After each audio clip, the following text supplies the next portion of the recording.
monde, c'est Juliette et on se retrouve dans le Metacast, la série de vidéos qui t'apprend tout sur la publicité méta. Et aujourd'hui, on va parler d'analyse de campagne. On est en direct depuis Dubaï encore une fois, c'est parti. Donc, ce qu'on va faire aujourd'hui pour faire une analyse d'un cas réel, c'est qu'on va analyser ensemble une de mes campagnes. Donc, j'ai 2 offres à étiquette et là aujourd'hui, on va analyser une de mes campagnes pour mon offre B2C qui s'appelle Media Buying Elite, qui est une formation où je t'apprends à devenir média buyer pour infopreneur. Donc, on va parler de 2 points essentiels quand tu fais de l'analyse de campagne. La première, c'est tout simplement comprendre les métriques qu'on analyse. Et la deuxième, c'est voir comment est-ce qu'on monitor. Donc, quand tu arrives à analyser tes résultats, quelles actions tu mets en place pour que les résultats soient encore meilleurs. C'est parti, on se retrouve sur mon écran. Donc, nous sommes dans mon business manager et du coup, je vous ai sélectionné une campagne qui a quand même un petit peu dépensé. Donc, on va prendre les colonnes une par une et on va expliquer que signifie chaque métrique. Donc déjà, là, on voit mon budget qui est de 30 € par jour. Donc, je pense que c'est bien de faire une petite parenthèse là-dessus parce que j'entends tellement de personnes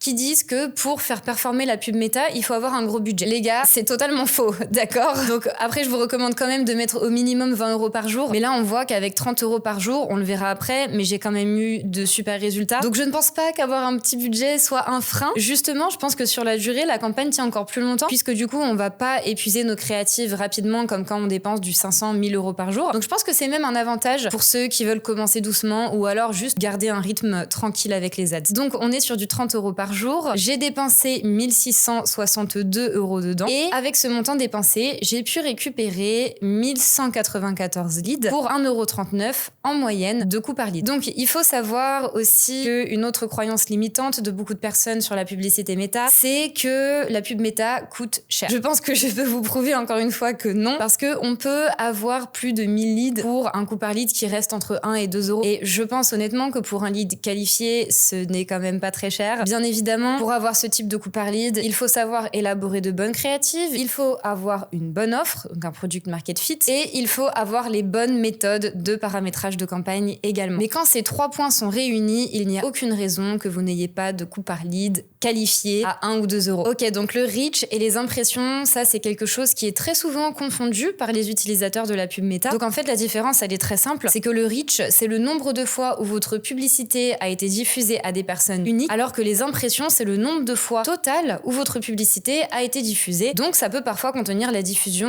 à plusieurs fois la même personne. Ensuite, le CPC et le CTR. Donc ça va être les indicateurs de performance de vos créatives. Donc le CPC, c'est le coût par clic. Donc c'est combien est-ce que ça vous coûte pour récupérer un clic sur votre créative. Donc là, moi, ça me coûte en moyenne 29 centimes. Donc ça veut dire que chaque 29 centimes que je dépense dans la publicité méta, je récupère une personne qui clique sur ma publicité. Attention, ça ne veut pas dire qu'elle va plus loin, ça veut dire qu'elle a uniquement cliqué dessus. Ensuite, le CTR, c'est le click-through rate. Donc en fait, ça représente le pourcentage de personnes qui cliquent sur votre créative. Donc moi, il est en moyenne de 3,22. Ça veut dire que j'ai approximativement 3 personnes qui cliquent sur ma publicité sur 100. On en profite pour rappeler qu'un coût par clic, normalement, ne devrait pas excéder 50 centimes en moyenne. Bien évidemment, il y a des niches plus ou moins chères. Je suis dans le make money, mais par exemple, si on prend l'immobilier, on en reparlera plus tard, les coûts sont beaucoup plus élevés. Mais dans la plupart des niches, normalement, un coût par clic ne devrait quand même pas excéder 50 centimes. Au niveau du CTR, donc là, c'est une campagne froide, bien évidemment. Un bon CTR va se situer au moins à 2%. Plus c'est haut, au mieux c'est, évidemment, puisque vous avez plus de personnes qui vont cliquer sur votre publicité. Et par contre, pour des campagnes de retargeting, on s'attend évidemment à avoir un CTR plus élevé qu'en campagne froide, puisque les gens vous connaissent déjà. Donc c'est plus facile pour eux de vous reconnaître et puis de cliquer sur votre publicité. Donc un bon CTR en campagne de retargeting, on va être au moins à 3 ou 4%. Et si c'est au-dessus, encore une fois, c'est très bien, on ne change rien. Ensuite, le CPM. Le CPM, c'est très important, même si en soi, on va pas avoir beaucoup d'impact dessus. Donc le CPM, comme c'est écrit ici, c'est le coût par 1000 impressions. Donc ça représente combien est-ce que ça nous coûte pour toucher avec la publicité 1000 personnes. Donc moi, il est à 9,28. Ça veut dire que je peux toucher 1000 personnes pour 9,28 € en moyenne. Donc le CPM en 2025, il se trouve en moyenne dans les niches les plus connues aux alentours des 15 €. Jusque l'année dernière et même celle d'avant, c'était plus aux alentours des 10 €. Mais en fait, le CPM, il est fortement relié à la concurrence. Et du coup, forcément, au plus vous avez de concurrence, au plus votre CPM va vous coûter cher, puisque le plus d'annonceurs veulent diffuser des publicités aux mêmes audiences, au plus ça va coûter cher, c'est normal, c'est le business model de Meta aussi. Alors que si vous êtes dans une niche où personne veut faire de publicité,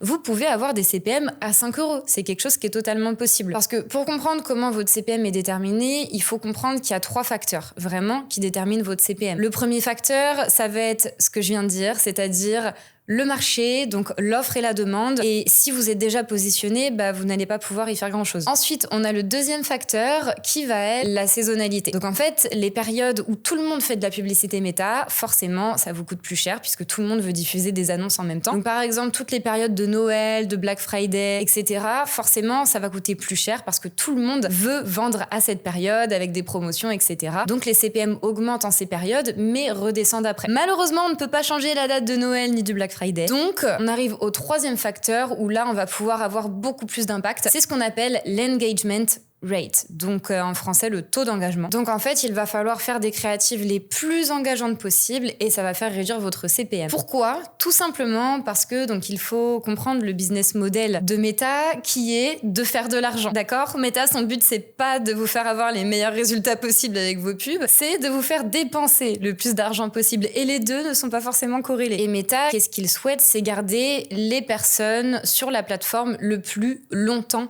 possible, donc sur Facebook et Instagram. Donc forcément, au plus vous allez faire des publicités qui engagent, au plus Meta va vouloir vous récompenser en tant qu'annonceur parce que vous faites rester les gens plus longtemps sur leur plateforme. Donc au plus vos publicités auront non pas seulement des conversions en lead ou des achats si vous êtes dans l'e-commerce, mais aussi des clics, des likes, des commentaires, des partages. En fait, toutes sortes d'interactions qui se réfèrent à l'engagement vont être bonnes, des green flags en fait pour Meta. Et du coup, Meta va vouloir vous récompenser et du coup, va vous faire baisser votre CPM. Ensuite, on va avoir les vues de contenu. Donc là, il faut clarifier quelque chose parce que ici, du coup, on voit qu'on a 8 colonnes qui sont reliées à 4 événements différents puisque sur mon tunnel de vente, j'ai 4 pages. Donc, j'ai ma page d'opt-in, donc toute simple, où je propose à la personne qui tombe sur ma page de me donner son adresse email en échange d'avoir accès à ma masterclass sur le media buying. Donc, l'événement que j'ai paramétré sur cette page, c'est le vue de contenu. En anglais, content view. Donc, on voit que j'ai eu 3682 content view pour 45 centimes. Donc ça, c'est très bien parce que 45 centimes, ça pourrait carrément être un coût par clic. Et là, on est après le clic, on est sur la vue de page. Donc, une fois que la page a chargé, une personne qui consomme vraiment le contenu, ça me coûte 45 centimes. Donc, c'est très faible. En général, une vue de contenu, ça va plus vous coûter en moyenne, bien évidemment, ça dépend des niches, entre 50 centimes et 1,50 €. Donc là, 45 centimes, on est très très bien. Ensuite, une fois que la personne rentre son email et passe à la deuxième page de mon tunnel de vente, qui est ma page de VSL, de masterclass. La personne m'a donné son email, elle est donc considérée comme un lead. En français, on dit un prospect. Donc, j'ai récupéré 1194 leads pour 1,39 € de coût par lead, ce qui est très très bien aussi, puisque un coût par lead dans le make money, dans le B2C, donc là où moi je suis positionnée, c'est censé coûter en moyenne, encore une fois, entre 2 € et 5-6 € au maximum. Si vous êtes au-dessus, il y aura forcément des moyens de le faire réduire. Et d'ailleurs, vous pouvez même calculer votre taux de conversion de votre page d'opt-in à partir de ces données, puisque du coup, vous avez 1194 personnes qui vous ont donné leur email sur 3682 personnes qui ont vu la page qui demande leur email, et du coup, ça nous fait du 32% en moyenne de taux de conversion. Donc pour une page d'opt-in, c'est vraiment les résultats que vous voulez atteindre. C'est vraiment, allez, au moins, on va dire 25% de taux de conversion sur la page. Sinon, c'est que vous pouvez forcément trouver des moyens de l'améliorer. Ensuite, on en arrive aux vues de page de la réservation d'appel. Donc j'en ai eu 221. Donc ça veut dire que j'ai 221 personnes qui ont cliqué sur le CTA de ma VSL qui se trouve à 8 minutes pour passer à l'étape d'après et réserver un appel avec mon équipe. Donc là maintenant, on peut avoir le taux de conversion de notre VSL. Du coup, si on prend 221 personnes sur 1194 personnes qui ont chargé la page de la VSL, ça fait du 18,5%. Donc ça, c'est satisfaisant aussi parce que en moyenne, une VSL, elle devrait convertir aux alentours des 10%. Donc là, 18%, on est quand même bien au-dessus de la moyenne. Donc je pense que c'est satisfaisant. Donc ça nous a coûté 7,50 € pour qu'une personne clique sur le CTA de la VSL et fasse charger la page suivante qui est la page de réservation d'appel. Et ensuite, dessus, on a 81 personnes qui ont réservé leur appel de vente avec mon équipe et du coup, un appel nous a coûté 20,53 €. Donc si vous avez vu l'épisode 1 du Metacast,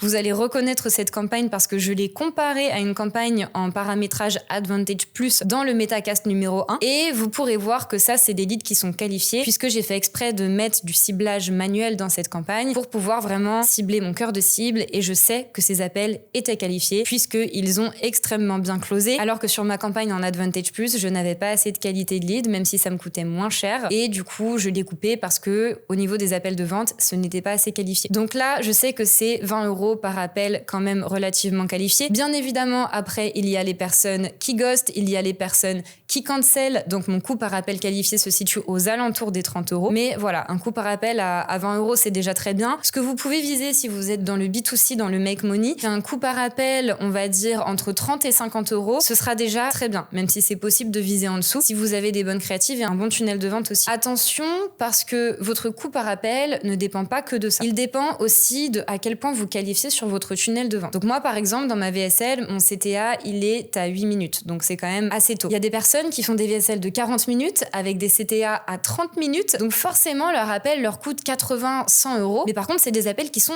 hyper qualifiés. Et dans ce cas-là, c'est OK de payer cher si on sait que derrière, on va convertir un appel sur 2 ou 3. Mais moi, j'ai pas tant de qualifications que ça sur mon tunnel de vente. Donc j'ai mon opt-in où je demande l'email. J'ai ma VSL avec un CTA à 8 minutes. Mais à 8 minutes, on sait déjà de quoi je parle. Et ensuite, j'ai de la disqualification sur l'outil de réservation d'appel que j'utilise qui s'appelle iClosed, où du coup, je disqualifie les personnes qui ne rentrent pas dans mes critères d'un lead qualifié, tout simplement. Donc on va dire que j'ai une qualification, on va dire moyenne. Il y a un peu de qualification, mais il y en a pas trop. Et du coup, j'ai des coûts par appel quand même assez peu chers. Donc maintenant, c'est à vous de voir, en fait, par rapport à votre audience, par rapport à qui vous visez et votre offre, à quel point vous voulez que les leads soient qualifiés quand ils arrivent en appel et aussi combien est-ce que vous êtes prêt à payer pour un appel de vente. Donc ça, c'est la première des choses à faire quand on analyse une campagne, c'est-à-dire de comprendre déjà qu'est-ce qu'on analyse, les KPIs, les métriques. Et ensuite, une fois que c'est fait, on va faire ce qu'on appelle le monitoring. Donc moi, je le fais tous les jours, donc il n'y aura pas grand-chose à faire sur cette campagne, malheureusement en direct, mais par contre, je peux vous expliquer comment ça fonctionne. Donc le monitoring, en français, on appelle ça le pilotage de campagne. C'est piloter des campagnes, comme son nom l'indique. Donc en fait, on va vérifier que le budget se dépense correctement dans nos différents adsets et dans nos différentes créatives. Puisque aujourd'hui, la plupart des annonceurs utilisent la CBO, qui s'appelle la Campaign Budget Optimization, aujourd'hui qui a été renommée en Advantage Plus Campaign Budget, puisque Meta adore nous mettre ce petit mot de Advantage Plus partout, mais c'est comme la CBO et tout le monde continue à l'appeler la CBO, donc on va continuer à l'appeler la CBO. Et du coup, donc là, le monitoring, ça se fait en 2 étapes. La première étape, on vérifie la distribution du budget et les résultats au niveau de nos adsets. Et la deuxième étape, on ira vérifier la répartition du budget et les résultats au niveau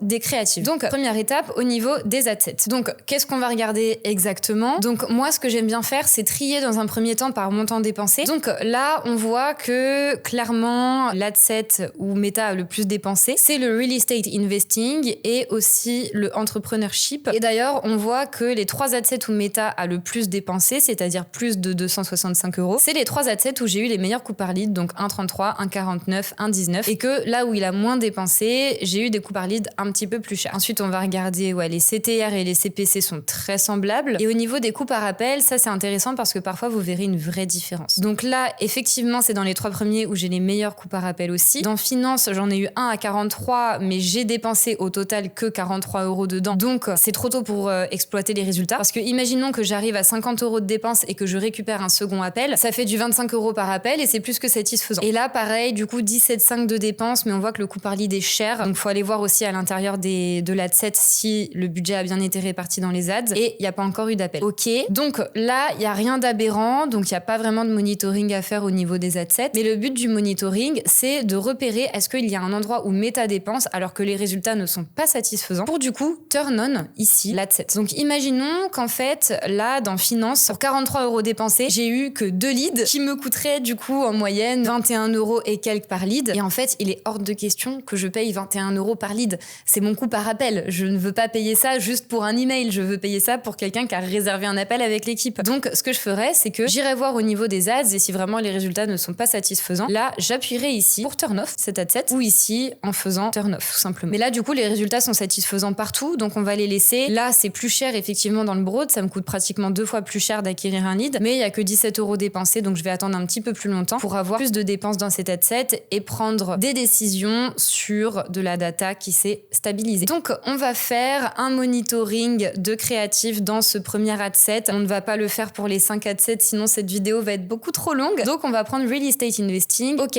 donc là, on voit que Meta a dépensé tout notre budget dans 3 créatives et les résultats ont été satisfaisants partout. Au niveau du coût par appel de vente, alors là, c'est intéressant à voir puisque du coup, on voit qu'en fait, dans la première créative, j'ai eu 25 appels pour 19 €, alors que dans la deuxième créative, qui a quand même dépensé 200 €, mon coût par lead me coûte moins cher, mais mon coût par appel me coûte plus cher. Donc encore une fois, pour ceux qui ont vu le Metacast, c'est un schéma récurrent qui arrive souvent, dont on avait déjà parlé. C'est que parfois, en fait, quand votre coût par lead est moins cher, ça peut vouloir dire que la qualité n'est aussi pas forcément au rendez-vous. Et là, on voit effectivement que ça ne convertit pas assez en appel, en fait. Donc ça veut dire que cette créative-là attire des personnes un petit peu moins qualifiées que celle-ci. Donc après, là, pour du 37 € par appel, ouais, en fait, je vais quand même la turn off parce que il y a quand même une vingtaine d'euros de différence, un tout petit peu moins. Et je préfère que ces 200 € qui sont dépensés dans cette créa qui ramène des coûts par appel à 37 € soient dépensés dans celle-ci qui me ramène des appels à 20 €. Donc je vais couper celle-là et puis je pense aussi que du coup ça va donner la chance à Meta d'aller diffuser du budget dans ces 3 pauvres petites ads qui ont été complètement laissées de côté. Donc ça c'est quelque chose qui peut arriver aussi avec Meta, c'est qu'en fait quand il repère des gros winners, donc là il en a repéré 2, il peut complètement laisser de côté les autres créatifs parce qu'en fait ces 2 winners ont tellement de potentiel d'après Meta qu'ils écrasent en fait les autres créatifs qui sont en test. Donc ce que vous pouvez faire quand ça arrive, il y a 2 solutions. Soit vous prenez les créas qui se sont fait écraser par les mêmes winners et vous les lancez dans une deuxième campagne de testing ensemble sans les winners bien évidemment pour pas qu'elles ne se fassent écraser. Et la deuxième solution, c'est si vous voulez vraiment tester vos créatifs de manière complètement équitable, mais ça je vous le recommande pas si vous n'êtes pas déjà bien avancé ou à l'aise avec la pub Meta parce que c'est beaucoup de travail manuel, c'est de faire de l'ABO mono ad set. Si vous êtes débutant, ne vous inquiétez pas, vous n'avez pas à vous en servir pour le moment, je dis ça pour les plus avancés, où du coup vous faites une campagne où vous éteignez la CBO, vous mettez en ABO le même budget par ad set et une seule créa par ad set et tous les ad sets avec le même ciblage bien évidemment pour tester équitablement les créas. Et comme ça vous êtes certain que par exemple vous avez 10 € par jour qui se dépensent dans chaque créa. Comme ça au moins vous êtes sûr de tester les créatifs sur des bases totalement équitables. Mais voilà, c'est quand même plus de travail manuel et moi je l'ai pas fait parce que j'ai déjà des très bons winners, donc pour l'instant j'utilise cela à fond et quand ils s'épuiseront, j'exploiterai du coup mes autres créatifs. Donc là en fait on a fait le même travail que dans les ad sets, c'est qu'en fait on va voir les performances et s'il y en a qui sont pas satisfaisants, on va aller les couper tout simplement. Donc là je l'ai fait pour un ad set, mais bien évidemment quand vous monitorez dans vos campagnes, là vous iriez dans Broad, vous iriez voir dans les créatives pour voir du coup est-ce que le budget s'est dépensé dans les bonnes créatives où il y a du potentiel. Donc là on voit que j'ai des résultats satisfaisants à peu près partout, même si c'est un petit peu plus cher que l'ad set précédent. Ici on voit que mes leads sont un petit peu plus chers à 2,39 €, mais que derrière ça me ramène des appels de vente à 10 €. Donc on en revient au même point, c'est que si vous payez parfois un petit peu plus cher que d'habitude vos leads, s'il y a de la qualité derrière et que ça convertit bien en appel, c'est pas grave parce que ce qui nous intéresse c'est ce qu'on appelle la end data, donc la data de la fin. Et là sur en tout cas uniquement notre acquisition Meta, la end data c'est combien ça nous coûte un appel de vente, puisqu'après c'est l'équipe de vente qui prend le relais. Mais du coup sur l'acquisition on pourra pas faire mieux que des appels de vente à 10 €, c'est déjà assez exceptionnel. Donc on garde. Et attention, je précise que si vous avez des coûts par lead de base à 2,39 €, c'est déjà extrêmement bien. Parce que là il y a un point à prendre en compte aussi, c'est que sur mes publicités, du coup c'est moi, c'est ma tête. Et c'est une triste vérité, mais quand on est une femme et qu'on fait de la publicité, on fait beaucoup plus cliquer que des hommes qui diraient exactement la même chose sur la même publicité. C'est une triste vérité, mais c'est comme ça. Bon, du coup, au moins ça nous donne un petit avantage quand on est une femme et qu'on fait de la publicité, c'est que ça nous coûte moins cher que pour un homme. Donc c'est aussi pour ça que ça me coûte